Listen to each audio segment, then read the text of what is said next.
পঞ্চগড়ে বাংলাদেশ কারিগরি শিক্ষা বোর্ড পরিচালিত কারিগরি বৃত্তিমূলক শিক্ষা ও প্রশিক্ষণের সুফল সম্পর্কে সচেতনতা বৃদ্ধি বিষয়ক সেমিনার অনুষ্ঠিত হয়েছে।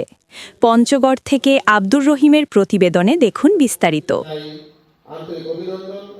আজ শনিবার ২৪ জানুয়ারি পঞ্চগড় সরকারি অডিটোরিয়ামে দিনব্যাপী সেমিনারের আয়োজন করে বাংলাদেশ কারিগরি শিক্ষা বোর্ড, ঢাকা।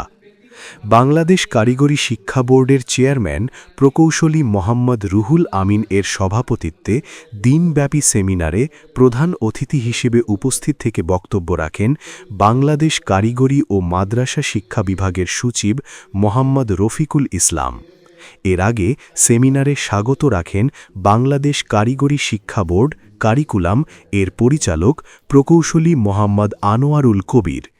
এ সময় প্রধান অতিথি কারিগরি শিক্ষা বোর্ড পরিচালিত কারিগরি বৃত্তিমূলক শিক্ষা ও প্রশিক্ষণের সুফল সম্পর্কে সচেতনতা বৃদ্ধি বিষয়ক আলোচনা করেন।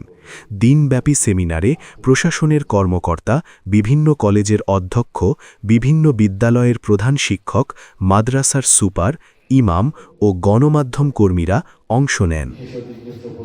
জনসংখ্যাকে আমরা কারিগরি এবং ভোকেশনাল ট্রেনিং এর বা শিক্ষা প্রদানের মাধ্যমে উপযুক্ত করতে না পারার কারণে আমরা আন্তর্জাতিক বাজারে দক্ষ জনশক্তি সরবরাহ করতে পারছি না। আমাদের দেশের যে শিক্ষা, সে শিক্ষার সাধারণভাবে তিনটি ধারা রয়েছে। একটি ধর্মীয় শিক্ষা, মাদ্রাসা শিক্ষা ব্যবস্থা, কোরআন হাদিস এবং ইসলামী আদর্শের আলোকে এবং সাধারণ শিক্ষার সমন্বয়ে মাদ্রাসা শিক্ষা ব্যবস্থা পরিচালিত হয়, যেটি মূল ধারায়ও অনেক ভূমিকা রাখছে। আরেকটি সাধারণ শিক্ষা ব্যবস্থা, আর একটা কারিগরি শিক্ষা ব্যবস্থা। দুঃখজনক হলেও সত্য যে আমাদের সমাজে এই তিনটি ধারার মধ্যে কারিগরি শিক্ষাকে অনেক লোক বুঝতে পারে না।